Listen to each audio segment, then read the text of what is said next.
Oi, pessoal, estamos começando mais um Azeviche aqui na sua TV Câmara de Salvador. Fique à vontade, esse espaço é todo seu e eu garanto que você não vai se arrepender. A gente tem muito conteúdo, muita conversa boa, então se aproxime, se ajuste aí na sua poltrona e fique à vontade, viu? Porque eu garanto que com certeza hoje você vai aprender mais um bocadinho sobre cotas, sobre assuntos do nosso dia a dia, principalmente sobre as bancas de heteroidentificação que verificam se candidatos às vagas para negros em universidades realmente se encaixam nesse grupo racial. E elas têm gerado muitos debates aqui no país.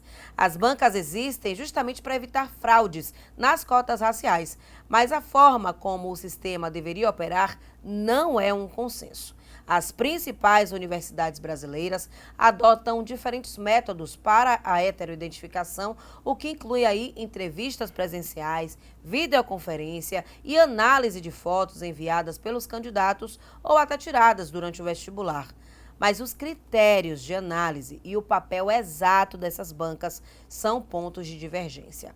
Recentemente, a Folha de São Paulo revelou casos de estudantes na Universidade de São Paulo, a USP, que tiveram as matrículas canceladas, porque a universidade não os considerou pardos após a análise de fotos e vídeos. Mas e aí? Como é que fica o sonho dessas pessoas? Como fica o psicológico delas após serem aprovadas em um processo seletivo e não poderem cursar uma faculdade porque alguém entendeu que elas não são negras? Quem são os pardos desse país? É justamente para conversar com a gente sobre o assunto que eu convidei Jorge Vieira. Ele é membro de bancas de heteroidentificação racial. Então, Jorge, seja muito bem-vindo. Tudo bem com você? Obrigado, Cris. Obrigado, programa Azeviche, pelo convite. Estou muito feliz aqui para ter esse papo pedagógico. Eu acho que é um assunto crucial que remete toda a história do nosso país, sobretudo da população negra. Com certeza, é um assunto pouco falado, né? A gente sempre quando vê falar, ouve falar sobre as bancas, justamente são nesses momentos, né, que surgem as notícias, que surgem esses fatos de pessoas que acabam perdendo as vagas porque não se encaixariam nesse perfil, né, como pardos ou negros, enfim. Mas antes da gente adentrar exatamente nesse assunto, eu quero que você fale um pouquinho de você. Perfeito. Né? Onde você nasceu, se criou, você que é da Chapada do Rio Vermelho, como é que foi sua vida no bairro até você se tornar servidor público e enxergar que podia exercer essa função de uma forma diferente? Bom, eu sou nascido e criado na Chapada do Rio Vermelho, ali no complexo do Nordeste Amaralina, né, formado em arquivologia e servidor da Defensoria Pública da União. É a realidade de qualquer jovem negro periférico, né, criado por mãe solteira e dentro das dificuldades de qualquer comunidade negra no mundo é acometido. Diante desse processo, eu sou estudante da Steve Biko e continuei mesmo depois servidor público, exercendo uma atividade social. Razão pela qual que o chamamento para essa função que eu me apaixonei, da heteroidentificação, começa com o último debate eleitoral, o qual eu fui autor da ação contra o ACM Neto, judicialmente falando, e contra a Ana Coelho. A Ana Coelho, nos autos, ela recuou da sua autodeclaração como uma pessoa parda e o Antônio Carlos seguiu no processo, mantendo a sua posição. Hoje a gente já sabe que ele já faz uma reflexão o que foi aquela crise da última campanha. E aquela oportunidade, para mim, foi o exercício da cidadania, porque naquela oportunidade, se a gente anuísse que o Antônio Carlos fosse negro em Salvador, a gente poderia considerar que o racismo aqui na Bahia não existisse. E o pior, seria um perigoso precedente ter uma pessoa da fama, né, do lugar dele, ser um referencial negativo para outras pessoas que poderiam se lançar também na mesma loja e dizer, ó, se o Antônio Carlos é negro, logo eu vou fazer um concurso na UFBA na condição de negro. E aí a gente pontuou bem, marcou presença nesse sentido, e aí teve toda essa repercussão, o qual a gente se sente muito orgulhoso de estar fazendo um exercício na direção correta da política pública. Agora vamos lá, vamos esclarecer, trazer aí luz para essa reflexão. Muitas pessoas não sabem exatamente na hora, por exemplo, de serem consultadas pelo IBGE, né, durante uma pesquisa. Como é que eu vou me autodeclarar? Se a cor da minha pele não é negra retinta, será que eu posso me autodeclarar negra? Eu sou pardo, eu não sou? Quem são os pardos desse país? Tá. A política de cotas no país, a heteroidentificação, ela nasce justamente por conta dos desvios das finalidades.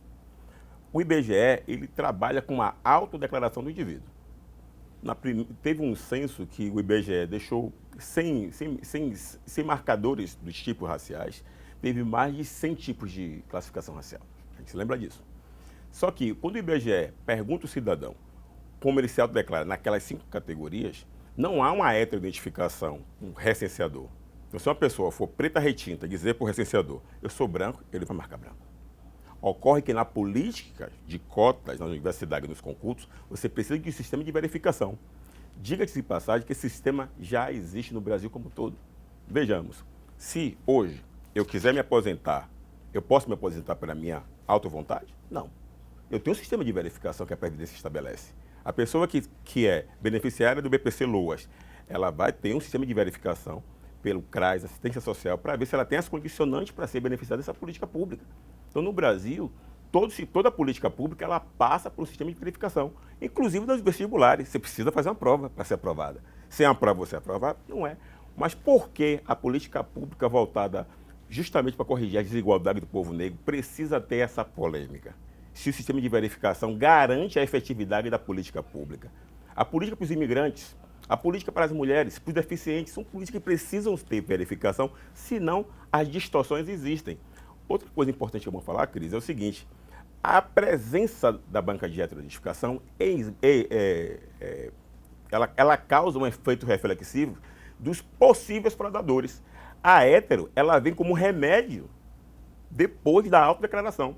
Começou a política de cota só com a autodeclaração. Não existia a heteroidentificação.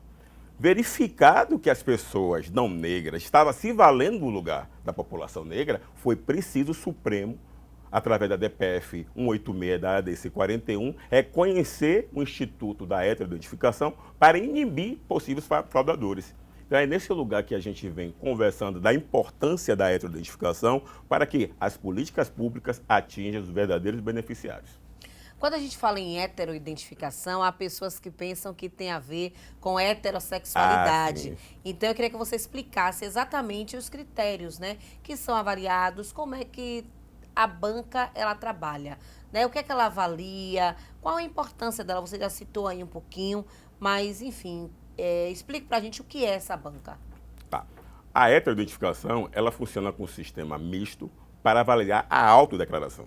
A pessoa, ela se autodeclara da forma que ela quiser. Certo. Porque o direito da personalidade, ele é inimputável no Brasil, no país. Não há limitação. Hoje você vê até fenômenos no mundo dizendo que tem pessoas se reconhecendo até como animais, se fantasiando como animais. E essas pessoas não são punidas.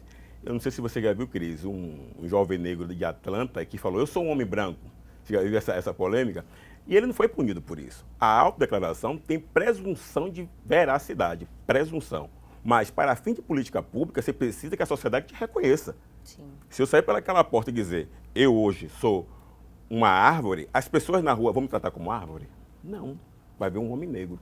Então, o que valida meu lugar na sociedade para estar aqui com você é uma pessoa negra, um homem negro. Você me reconhece e eu te reconheço. A heteroidentificação é algo que já existe na sociedade. Ninguém se relaciona na sociedade sem identificar o outro. É bom que se diga isso para não imaginar que é uma inovação. Sim. Bom, vamos lá. Como a heteroidentificação funciona? Ela funciona através dos marcadores raciais. Cor de pele, textura do cabelo, traços negroides, nariz, boca, cor de olhos. É nesses critérios, esses marcadores raciais que denotam as pessoas que podem ser dirimidas de uma oportunidade em detrimento das outras. Você, como mulher negra, você sabe muito bem o que eu estou te falando. E eu, como homem negro, sei muito bem o que eu estou falando. Então, assim, são essas questões que impedem de cidadãos ser cidadãos 100%, como cidadão de segunda categoria. É nesse sentido que a banca se vale para fazer uma avaliação dos marcadores raciais que impedem a ascensão daquele cidadão. Porque todo mundo é cidadão. O problema é que é o racismo que distingue o cidadão de pleno direito e o cidadão que não tem tantos direitos assim. Uhum. Agora, vamos lá. Uma pessoa que se autodeclara parda, certo, né, que ela se considera como parda, mas ainda assim ela presta o vestibular para a Universidade Federal para entrar pelo sistema de cotas. Como é que essa banca avalia que essa pessoa não é negra, não é parda e não tem direito àquela vaga? Quais são os critérios? Nesse momento, vai ser levado em consideração esses traços negroides apenas? Enfim, como é que é avaliado? A gente pode entender também que há um pouco da subjetividade de quem avalia?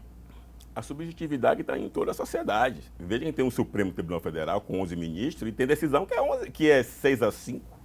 6-5. A gente precisa normalizar essa política.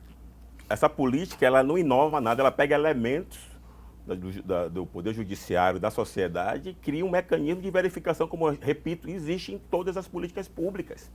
Não existe política pública universal que a pessoa decide, eu decido me aposentar, eu decido ter um terreno em tal propriedade, eu decido ter um crédito no banco. Não é isso. Se vai a um banco, o banco tem critérios para avaliar se você possui capacidade de ter crédito. E temos que normalizar a nossa política pública para a população negra, porque, Cris, muitas vezes é colocada como algo bizarro demais para existir, e não é algo bizarro. Tá. A pessoa, o pardo de boa fé, porque o que existe também, Cris, são narrativas que confundem. Uhum. Nós sabemos, desde a Constituição da ONU, que a raça é humana. Isso não tem debate para a gente. A raça que nós estamos discutindo agora aqui é a raça no sentido sociológico. Só que há narrativas biológicas que dizem o seguinte: se eu não sou um louro nórdico, logo eu sou pardo mestiço. Veja que quando você coloca o barema do branco absoluto, você não racializa o branco. Mas por que o negro é racializado em camadas? Esse é um debate que precisamos fazer. Agora, existe o pardo que bebe 100% da branquitude. O pardo, na perspectiva biológica que ele estabelece a narrativa judicial. Então as pessoas se apegam a isso. Se eu não sou louro com olhos azuis, eu sou pardo. Mas em Salvador, a regionalização do racismo e da questão da raça é diferente. Diferente também de Curitiba, do norte do país, do Acre, que aí é o fenômeno da racialização relacional. Então, o que se estabelece é, você, em Salvador, se você sofre os efeitos do racismo, enquanto a pessoa parda que você diz, porque parda é uma subcategoria da categoria negro. Então, você tem uma pessoa que fala que, eu sou pardo. Aí eu falei, como é que você se sente na sociedade baiana quando tem lá uma foto dos juízes formados, a turma de juízes federais? Você se incomoda com aquilo? Você se incomoda com sua criança preta, liga o YouTube e só tem programa de crianças brancas? Como é que é isso para você? Aí a pessoa olha assim, não, eu preciso entender a sua identidade racial que você está invocando numa política pública que é benéfica para ti. É nesse lugar que a gente precisa fazer uma discussão com os pardos de boa fé. Porque existem os pardos de má fé, que usam essas narrativas para confundir e conquistar. Agora, repito, a importância da existência da banca inibe os verdadeiros fraudadores. Porque se não existir a banca, imagine como será, Cris. Imagine como será. As políticas públicas que visam corrigir uma desigualdade histórica, elas serão solapadas por pessoas que querem benefícios. Benefício da construção da luta do movimento negro. Então a gente precisa conversar muito mais sobre isso e ponderar a participação, a existência da banca como remédio para inibir uma distorção da política pública. No início da nossa conversa, você falou sobre o caso do político, né? Nas últimas eleições, que se autodeclarou pardo, mas que você entrou com a ação na justiça para justamente que fosse revista essa colocação, até mesmo para que esse candidato talvez não tivesse acesso a determinadas verbas, né, a quais pessoas negras têm o acesso. Neste contexto, considerando a condição social desse candidato, etc., etc., ele não poderia se considerar, então, pardo somente pela questão social, pelo lugar privilegiado no qual ele se encaixa, ou também pelas características físicas? Não. Essa questão do lugar social, ela não tem aderência nessa perspectiva das políticas sociológicas de cotas. Sim. Não tem aderência. Ele poderia, um pardo, um negro, ele pode ter uma associação social diferente. Ele pode ser uma pessoa bem-sucedida, mas ele continua sendo beneficiado da política de cotas. Não foi isso. E também não foi a questão do acesso aos recursos, que nós sabemos que não tinha essa perspectiva. Foi justamente de se tornar um péssimo referencial para outras pessoas se inspirarem e lançarem mão da política de cotas aqui, sobretudo em Salvador, sobretudo na Bahia. Uhum. Perfeito. Agora vamos lá. Falando um pouco mais sobre essa questão das bancas, né? Inclusive eu citei o caso aí que ocorreu recentemente na Universidade de São Paulo e tal. E falei no início do programa também em relação a essa questão do psicológico, né? Que tem muitas pessoas que se autodeclaram pardas, são aprovadas, e quando chegam lá na banca, enfim, os relatos que chegam são de pessoas que não tiveram essas características negroides identificadas pelo, enfim, tons do cabelo, pelo nariz, por determinados traços. Essa avaliação se dá somente por fotos. No ato lá da avaliação, a banca toca no candidato, ele pega no cabelo. Como é que se dá essa abordagem? É somente visual, através desses recursos, como vídeos, fotos, etc., ou tem esse contato físico, existe uma conversa? Como é lá no momento mesmo dessa análise? Cris, tem de tudo. Eu fui membro da banca de heterodificação da Universidade Federal da Bahia, da Defensoria Pública da União e do Conselho Federal de Psicologia. Além também da gente, muitas vezes, defender candidatos que foram injustiçados nas bancas, coisas que você não acredita. Há bancas, por exemplo, um caso da Universidade Fluminense, que o candidato ele foi acometido a uma exposição de dizer, olha, se sua avó, né, sua mãe, sua avó é negra, a política é para ela e não para você. Há casos que o candidato é submetido a um barema visual, um papelão marrom para comparar a cor do candidato. Há casos que o candidato é sabatinado. Por que você se considera negro? Todas essas situações que eu relatei aqui, ela viola o princípio da dignidade da pessoa humana esculpida na Instrução Normativa 23 do MGI. A banca não pode fazer isso. Simplesmente a banca tem que ter uma relação visual com o candidato manifesta a sua autodeclaração, e quando a banca é muito sofisticada, que é o caso da CPHA, da Universidade Federal da Bahia, a banca franqueia um momento para o candidato falar como foi a experiência dele. É o período do acolhimento. Mas por que o caso da UFBA é especial? Veja você, uma pessoa que tem vitiligo universal, a pessoa cresceu negra e se torna, por conta de uma patologia, totalmente sem melanina. Essa pessoa, ela é objeto das cotas ou não? Ela teve uma vida enquanto uma pessoa negra, lá com seus 35 anos, ela assume um vitiligo universal. É preciso que essa pessoa, nesse momento, franqueie a palavra dessa pessoa, para essa pessoa dizer à banca que ela é acometida por uma patologia. As mulheres que foram acometidas a uma opressão civilizatória eurocêntrica, que teve que alisar o seu cabelo em produto químico. Como é que ela prova que ela tem um cabelo 3C, 4A, crespo ou ondulado? Uma pessoa que sofreu um acidente e teve a recomendação de fazer uma cirurgia no nariz, na boca, uma pessoa que tem alopécia, a pessoa que não tem cabelo, pode denotar para o membro e dizer ela raspou o cabelo para esconder seu marcador racial. São questões como essa que a gente precisa avançar, e a Universidade Federal da Bahia é uma das referências no país. Razão pela qual que você vê o que aconteceu na USP, no Ceará, onde o candidato para a mesma faculdade, no curso de Ciências Biológicas, foi considerado negro, mas para a medicina não. Então são questões como essa que a gente está qualificando, e a Bahia tem muito a contribuir para esse debate, para que distorções como essa que você citou aqui não ocorram mais. Mas infelizmente, sobretudo as bancas privadas, ou seja, dos concursos públicos, são as piores. E a gente está aqui para qualificar esse debate, porque é impressionante que toda a discussão de política pública, no legislativo, judiciário, no Supremo, a gente venceu. Mas na hora de executar política pública, ela é frágil, onde uma FGV, uma CESP, faz um curso de 2 horas para membros de banca de heterodificação decidir a vida de concurseiros que lutaram, estudaram por anos, porque é mais barato fazer um curso de formação de 2 horas para esses profissionais do que contratar, por exemplo, membros da banca da Universidade Federal da Bahia, uma Carla Cotirene, um Marcelo Queiroga, pessoas especializadas que podem contribuir a contento, ao ponto de não deixar crises como essa que aconteceu com a USP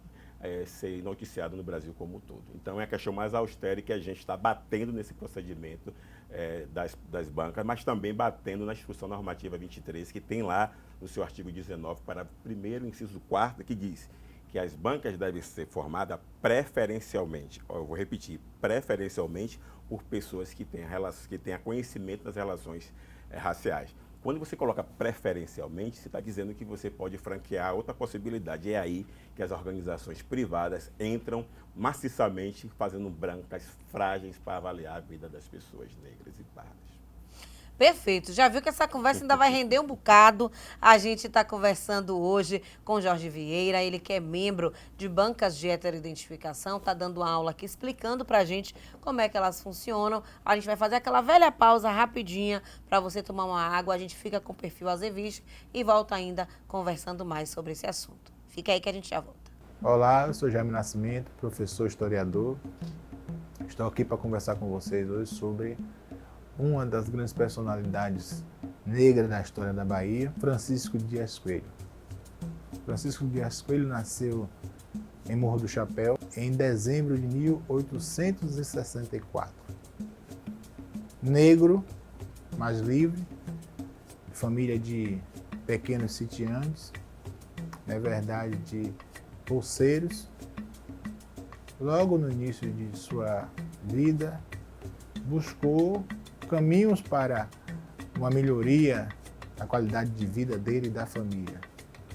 Por isso, logo cedo, se interessou por estudar e teve a sorte de ser apadrinhado por um coronel Pedro Fernandes, lá da região de Morro do Chapéu.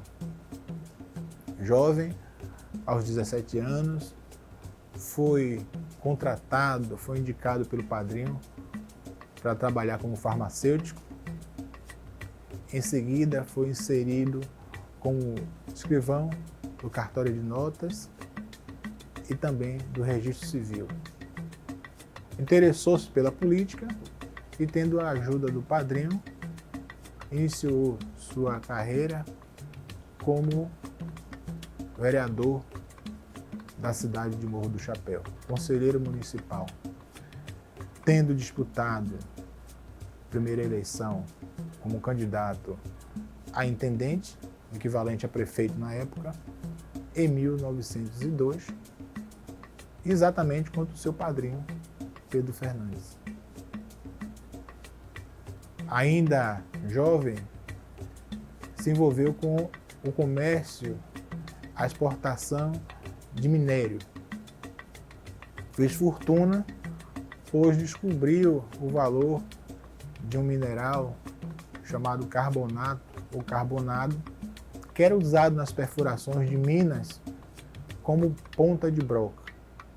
Minério muito valorizado em vários países da Europa, razão pela qual ele fez fortuna. Rico e influente, resolveu fazer a política sua principal atividade. Muito inteligente, entendeu que para isso precisava aumentar o número de eleitores a seu favor. Então, resolveu patrocinar a abertura de escolas. Na época, muito comum que as pessoas ensinassem, ministrassem aulas em suas próprias residências. O coronel negro resolveu, então, patrocinar não só essas aulas particulares das professoras e dos professores na cidade de Morro do Chapéu, como também passou a investir na construção de escolas, com o propósito de aumentar o seu número de eleitores. Foi assim que conseguiu se eleger vereador, conselheiro municipal e, em seguida, presidente do Conselho Municipal e virtual intendente interino, já que a intendência era praticada por um indivíduo sem um vice e o natural substituto era o presidente do Conselho Municipal. Foi assim que Dias Coelho conseguiu assumir a presidência da Câmara, em seguida ser intendente interino e já no segundo pleito se eleger intendente de Morro do Chapéu. Rico e visionário, ligado ao grupo político de José Joaquim Seabra, o JJ Seabra, governador da Bahia entre 1912 e 16 e depois de 20 a 24, Dias Coelho resolve imitar o projeto de renovação urbana de Salvador em Morro do Chapéu, com uma pequena diferença. Ele colocou quarteirões inteiros na cidade abaixo, remodelou a cidade com ruas amplas, espaçosas, mas que tudo foi patrocinado com os próprios recursos dele, Coronel Francisco Dias Coelho. A primeira patente ele recebeu do padrinho, patente de capitão da Guarda Nacional. Era comum, as patentes na Guarda Nacional eram vendidas. Não era uma carreira militar, mas sim uma milícia, neste caso milícia, no melhor sentido. Portanto, as patentes eram vendidas. E foi assim que ele, depois de capitão, comprou para si mesmo a patente de coronel da Guarda Nacional. E também um registro muito importante, foi ele, o coronel Francisco Dias Coelho, coronel negro da Chapada Diamantina, que deu a primeira patente ao então mais famoso, futuro mais famoso coronel da história da Bahia, o coronel Horácio de Matos, que construiu história e descendência na região da Chapada Diamantina. Pois foi ele, Dias Coelho, que deu de presente a primeira patente de Horácio de Matos, patente de capitão da Guarda Nacional. Francisco Dias Coelho morreu em Morro do Chapéu em 1919. Seu grupo político permaneceu e ele foi substituído primeiro pelo coronel Souza Benta e depois pelo seu próprio filho, Deusdete Dias Coelho, médico formado pela Faculdade de Medicina da Bahia.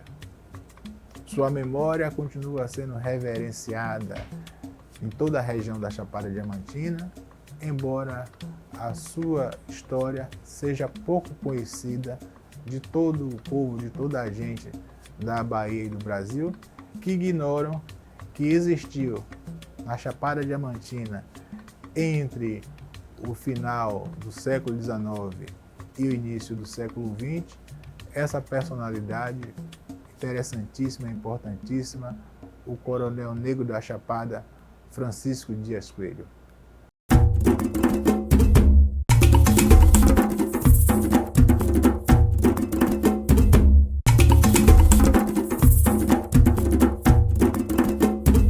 Pronto, meu povo, já estamos de volta com o Azeviche, hoje conversando sobre as bancas de heteroidentificação, que a gente tanto ouve falar, mas pouco se aprofunda sobre o assunto. Então, esse é o lugar onde você já está aí aprendendo e vai aprender ainda mais até o finalzinho sobre esse assunto que pode interferir tanto na sua vida, na vida de quem você conhece. Então, é bom a gente sempre ficar ligado sobre as bancas de heteroidentificação. E quem está me ajudando nesse papo é Jorge Vieira, ele que é membro de bancas de heteroidentificação, tem muita experiência no assunto e a gente está aí refletindo bastante sobre isso. Agora, Jorge, uma coisa que me chama a atenção quando o assunto é esse, né? Cotas, identidade, bancas, o alto número de pessoas no país que se autodeclaram pardas. Na sua visão, isso é uma negação da própria identidade? O que é que explica a gente ter tantas pessoas que se autodeclaram pardas e não tantas que se declaram negras? É um assunto complexo que existe antes do Brasil ser Brasil, do ponto de vista colonial. O termo pardo ele já existia na Península Ibérica antes da colonização, da invasão do Brasil. Sim. Só que esse termo ele foi ganhando significados e usos, lastreado também no processo de miscigenação do Brasil e do não reconhecimento, né? Na época que a autoestima não era muito presente na população negra. Hoje virou uma categoria da população negra, porque entende-se que os pardos também sofrem os efeitos do racismo. Agora, as narrativas de criação de um grupo autônomo, independente da categoria negra, é algo que está no campo da sociologia e da antropologia. O que nós estamos aqui, enquanto membros da banca de heteroidentificação, é aplicar a lei ao caso concreto. Nós consideramos que os pardos são, sim, vitimados pelos efeitos do racismo e, por isso, são dignos da política de cotas. Assim como o colorismo também é uma discussão que também é extensa, também é densa, quando a gente fala dessa questão de autoidentificação, né? Tem pessoas que, por terem o tom de pele mais claro, também não se consideram negras, não se declaram pardas, nem negras, nem nada disso. Isso é uma falta de conhecimento sobre a própria história? Sim, o colorismo é um problema. E se mistura na perspectiva dos pardos. E aí, ao invés de alguns atores fazerem as pontes, quebram as pontes. E aí constrói narrativas separadas, mas quando você observa, todo mundo sofre os efeitos do mesmo problema. Sim. Então, para mim, é bem tranquilo. A banca ela tem bastante tranquilidade de arrumar essas narrativas, esses problemas que são uma simbiose um com o outro, para a gente não se perder. O judiciário, infelizmente, hoje aqui na Bahia e no Brasil, torna esse debate de forma muito biológica. A gente lançou um artigo agora preconizando a importância que o Poder Judiciário crie um perito em heteroidentificação.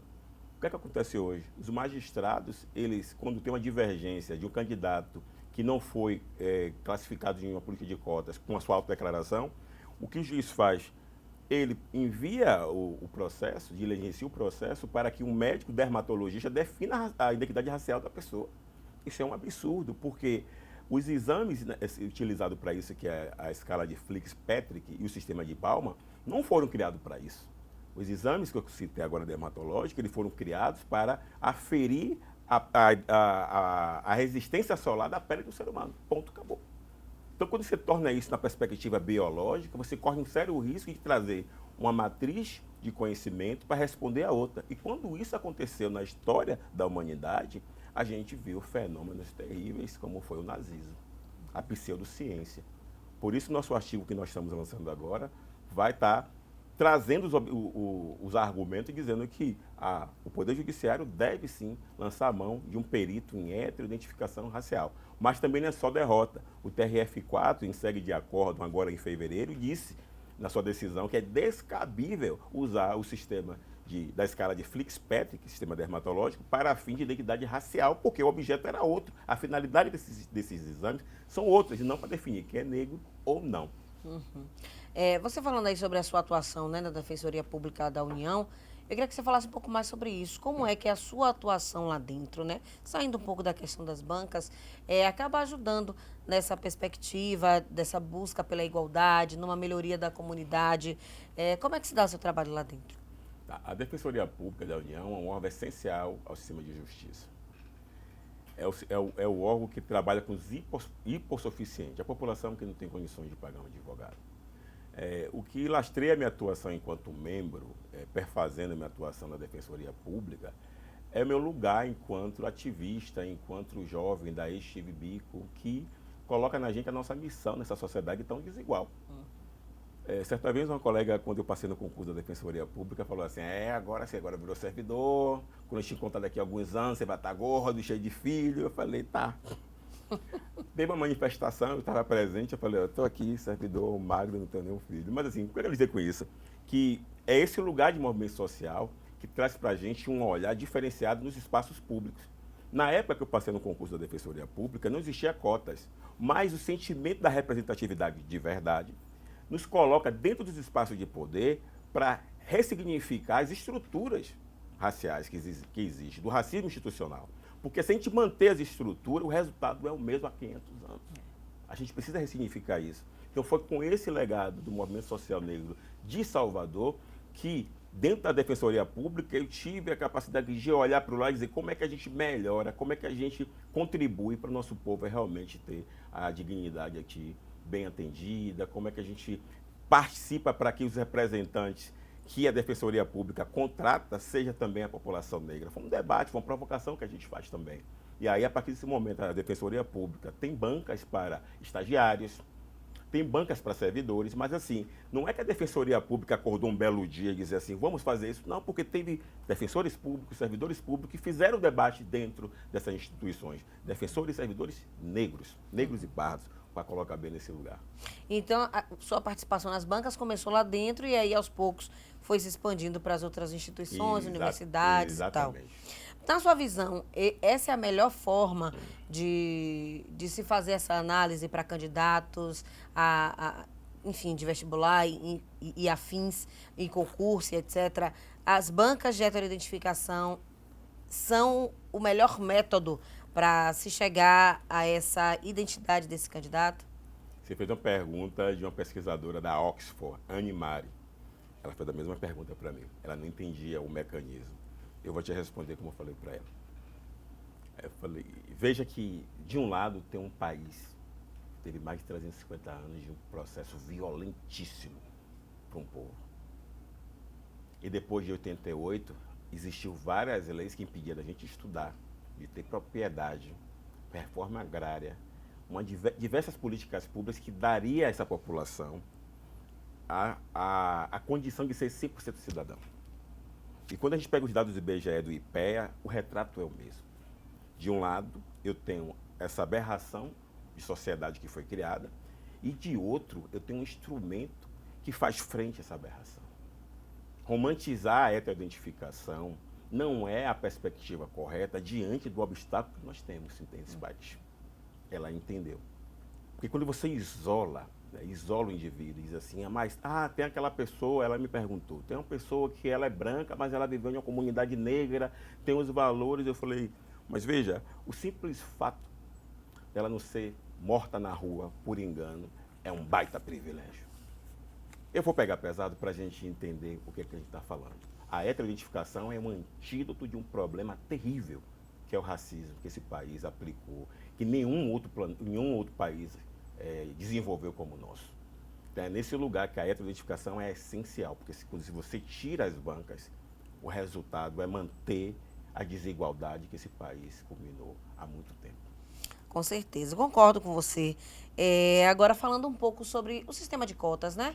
Que a gente vê ainda sendo necessário que haja bancas de heteroidentificação, porque existem inclusive pessoas, como você disse, mal intencionadas, que vão lá, se colocam como né, aptas a ocupar as vagas destinadas aos cotistas, às pessoas negras, simplesmente a seu bel prazer, porque eu acho que eu vou tentar por aqui que vai ser mais fácil. Né? Mas a gente sabe que muitas vezes também as pessoas negras se inscrevem, passam pelas bancas de heteroidentificação e não conseguem se manter nas universidades.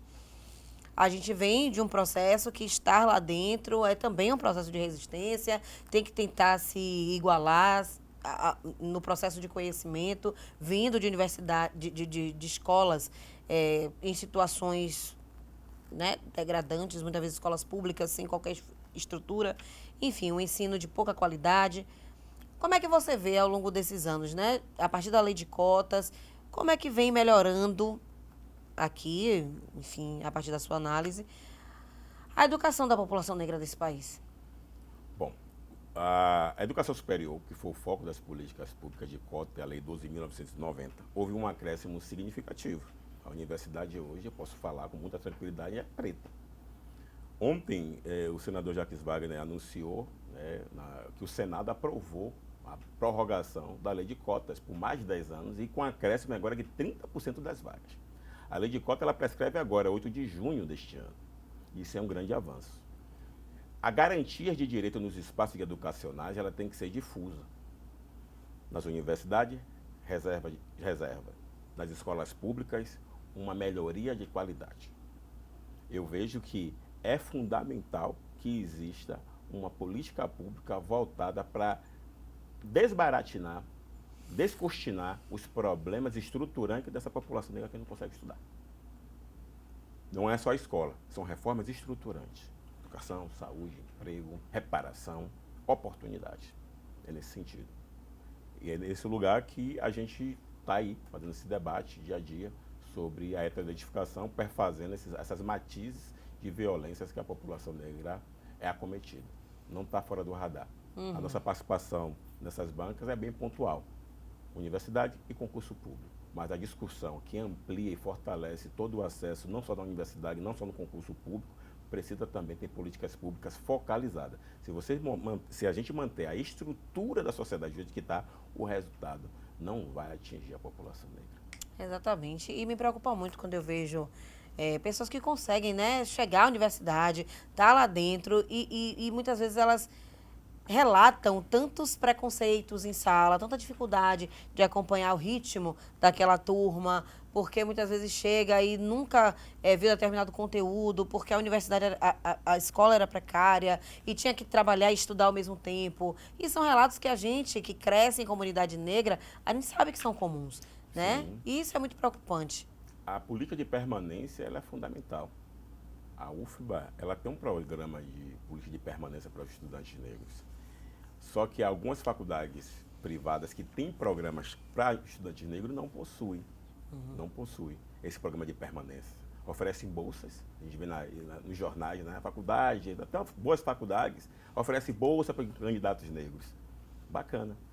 E aí, qual é a realidade? Esses candidatos negros não conseguem se manter porque não tem programa de permanência nessas faculdades privadas. Essa é a inovação da universidade pública. E aí o que é que acontece? As bolsas não conseguem ser utilizadas a contento porque os estudantes não conseguem ficar nessas vagas. Da mesma forma, é uma reflexão que a gente faz para os concursos da magistratura, que absurdamente não conseguem preencher as vagas para os magistrados negros, porque ele estabelece um barema de pontos que o candidato não alcança. Mas a reflexão deveria ser ao contrário. Reserva de vaga dizer, olha, tem aqui uma reserva de vaga 30%, os 30% melhores têm as vagas. Mas quando você muda o método, e aí o mecanismo de você não permitir que a política seja efetiva, de dizer, agora eu vou lançar um concurso em um departamento da universidade só com 2 vagas de professores. 2 vagas você não consegue pegar 20% para cotas. Daqui a 6 meses eu lanço mais 2. Daqui a 6 meses mais 2. Veja que nisso eu não consigo colocar uma pessoa negra. A Universidade Federal do Fluminense fez um concurso para um médico e contratou 28 brancos. Porque foi suplementando, chama mais um, contratou 28. Sendo que nesse universo, 5, se fosse aplicado o universo global, 5 seriam negros. Então tem esse mecanismo que a própria estrutura do Estado maneja para não beneficiar a política de cotas. Mas agora saiu pesquisa apontando isso. O prejuízo que foi para a população negra por conta dessa manipulação das instituições para não aderir ao sistema de cotas. Estamos vigilantes também. Por favor, fiquem vigilantes. Agora, voltando ainda a falar um pouquinho sobre as bancas, né? Quando essa autodeclaração ela não é validada pela banca de heteroidentificação, o que é que acontece? Automaticamente aquele candidato está fora, ele pode recorrer, isso pode ser revisto, existem recursos, o que é que acontece? Existem 3 caminhos. Se a autodeclaração do candidato não for reconhecida por fraude, ele responde, civil e criminalmente. Se for de boa fé, ele volta para a lista da ampla concorrência. Ou ele pode, é o terceiro polo, entrar com recurso para a banca recursal, que tem decisão definitiva. Após isso, o candidato ainda pode mover a ação no judiciário para a magistratura, o judiciário verificar se houve desvio de finalidade. Não que a justiça vai mexer no mérito da decisão da banca, mas se tiver atentado à dignidade da pessoa humana, tocaram no meu cabelo, fizeram perguntas vexatórias, isso aí, por ação reflexiva de mérito, o judiciário pode reformar a decisão. Se a decisão não for fundamentada, por exemplo, a pessoa não se enquadra enquanto cotista, ponto. Mas você tem que fundamentar por que a pessoa não se enquadra. Aí o judiciário pede para reformar. São principais erros que acontecem hoje na política de cotas. Nessas hipóteses, a nossa pesquisa, através da jurimetria, remete, a gente mapeia isso, a gente verifica onde os principais julgados têm êxito do ponto de vista das bancas que não se atenta a fazer o prosseguimento correto. Então, é nesse sentido que a gente verifica também, mais uma vez, estamos atentos. Ótimo, vamos lá. Agora você lançou em 2016 um projeto chamado Acesso. Exato. Que projeto é esse? O projeto Acesso, ele nasce ali num cafezinho da Defensoria Pública. De entender, ver as práticas da Defensoria Pública em outrora, trabalhava com a porta aberta, a pessoa chegava e atendia. Sim. Era no STIEP, era um negócio lindo de ver. Era 10 mil atendimentos por ano. E depois do golpe de 2016, a Defensoria nunca mais foi essa Defensoria de atender a população de porta aberta. E aí começou os agendamentos, falta de concursos, de infraestrutura. E aí nasce a inquietude de criar uma organização para provocar o poder público, não para absorver a demanda, das melhores práticas. O que a gente percebeu? A pessoa ficava de madrugada na fila, chegava no balcão, aqui minha filha, o marido da minha filha não paga a pensão. A gente trabalha na Defensoria Pública da União, a gente tem atribuições específicas.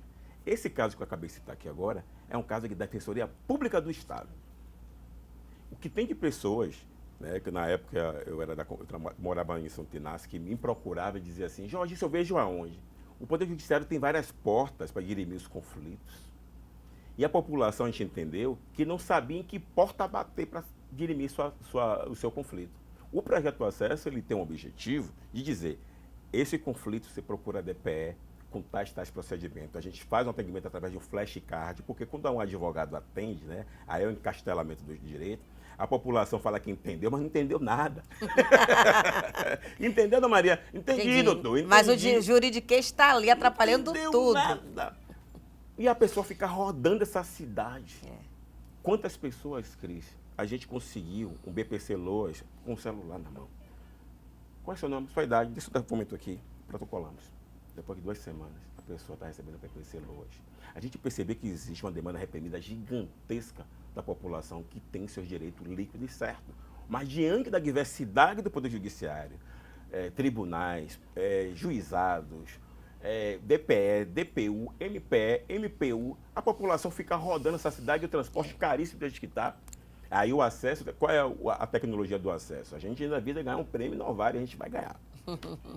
É dizer, tá, eu pego o caso de Dona Maria, que é uma pessoa que tem 70 anos, recebe Bolsa Família, é iletrada, mora sozinha, não trabalha. Tá bom. A gente resolve o caso de Dona Maria. E aí o que a gente faz? A gente replicou uma tecnologia do Poder Judiciário, que é as demandas repetitivas. A gente coloca o número do atendimento, obviamente não coloca o nome dela, e replica o caso dela. Para quê? Outras Marias, outros Joãos, assim, eu tenho 70 anos, não trabalho, sou vulnerável, recebo Bolsa Família, posso ter BPC Loas? Pode. Idoso pode. E aí a gente dá o caminho, como a gente fez para a Dona Maria, para a pessoa replicar essa tecnologia para a pessoa. E aonde faz isso? A gente diz onde fez, quais são os requisitos, quais são os documentos, para que a pessoa vá no caminho correto. Procurar a DPU, procurar o setor de atermação da Justiça Federal para interpor a sua ação e, com isso, auferir seu direito. Além disso, o Projeto Acesso trabalha com tecnologias. Muitas vezes, na pandemia, por exemplo, quando lançou aquele formulário de solicitação do benefício, nós fomos os primeiros a fazer um passo a passo no TikTok de como a pessoa poderia, no setor de atermação, peticionar a negativa do seu benefício da pandemia. E isso se espalhou por interior da Bahia. Então as pessoas olhavam o TikTok dizendo, faça isso, faça aquilo, porque como estava em pandemia, nós não podemos ir até o território. Então a gente lança a mão de tecnologias avançadas também para que a população replique aquele método para aferir o seu direito. É um dos objetivos do Projeto Acesso. Ah, que maravilha. Olha, a gente já está perto do final, mas você ainda vai dar os caminhos aí para quem quiser buscar mais informações através do Projeto Acesso e tarará, tarará. Mas você já foi candidato a vereador, você já foi candidato a deputado federal, e eu quero saber, você tem pretensão de voltar à área política? Pretende se candidatar de novo? Como é que você enxergou essa sua caminhada até aqui e se pretende, né, seguir adiante com ela? Tudo que eu falei aqui, da heteroidentificação ao Projeto Acesso, são atividades políticas.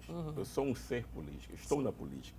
Hoje existe um cargo de diretor do Arquivo Público do Estado da Bahia, porque eu sou formado em Arquivologia e pós-graduado em Direito Processual Civil. Então, minha vida é política porque estamos em uma sociedade desigual. Salvador é uma cidade desigual.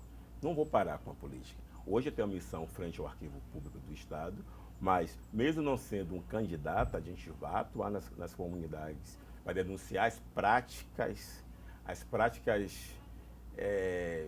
que toda a comunidade sabe quando acontece esse período, de os candidatos passarem borra de asfalto, iluminação, para chamar a comunidade à reflexão que o que importa são políticas públicas que emancipem as pessoas. É por isso que eu tenho o maior orgulho do Projeto Acesso. Cris, quando a gente consegue viabilizar o direito de uma pessoa que se aposenta, eu não consigo aposentar a pessoa daqui a na próxima eleição. Eu dou à pessoa o quê? Dignidade. Eu dou à pessoa o quê? Autonomia. O problema é que as práticas de alguns candidatos é manter a população escrava da sua própria miséria. A miséria é interessante que exista, porque uma vez que você elimina a desigualdade, qual é a barganha que esse candidato terá?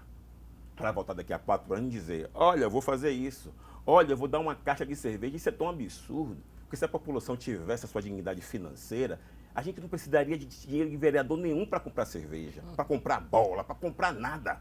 Mas, com isso, o que é que acontece? Eu preciso desses instrumentos para quê? Operar na próxima. E aí é um ciclo que não se acaba nunca. Nosso debate foi romper com isso. O Projeto Acesso é um projeto que dá dignidade à pessoa se desenvolver. É tão bonito, Cris, quando a gente chega na casa da pessoa, que a casa está reformada, que a pessoa está...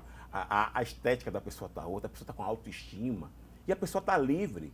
Daqui a 4 anos não tem uma dizer assim, eu vou te aposentar, a gente vai conseguir te dar outro benefício. Isso não, é perpétuo, é permanente, vou dizer assim, esse benefício. Então, o Projeto Acesso é uma iniciativa política também de repensar como a classe política deve tratar, deve pensar a sociedade. Salvador é uma cidade rica. A gente tem que sair desse polo e se emancipar e tratar de questões que deveriam ser superadas no século XIX. E a gente está aqui ainda tratando de esgoto céu aberto em Salvador. Um transporte ruim em Salvador. Então, questões como essa que a gente está aqui, quando ser político, sim, aonde eu estiver, para discutir a desigualdade da nossa terra. Maravilha. Endereço, redes sociais, telefone de contato, tudo do Projeto Acesso, por esse povo achar você, faz como? Vamos que vamos. No Instagram é @Jorge2xies. Jorge. Ave Maria. É porque não tinha só o X, alguém que tinha levado, fiquei com a raiva, querido. É Jorge 2xies. O telefone é o telefone do Projeto Acesso, o 71994144444 e também o site do Projeto Acesso, www.projetoacesso.com.br. Nesse site você vai ver as informações, os casos repetitivos, se inspire, consulte e demande, que a gente está aqui para transformar.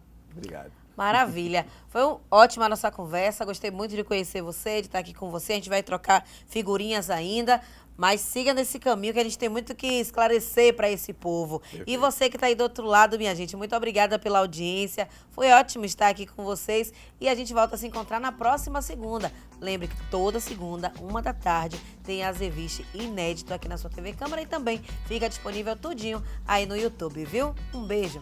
Tchau, tchau.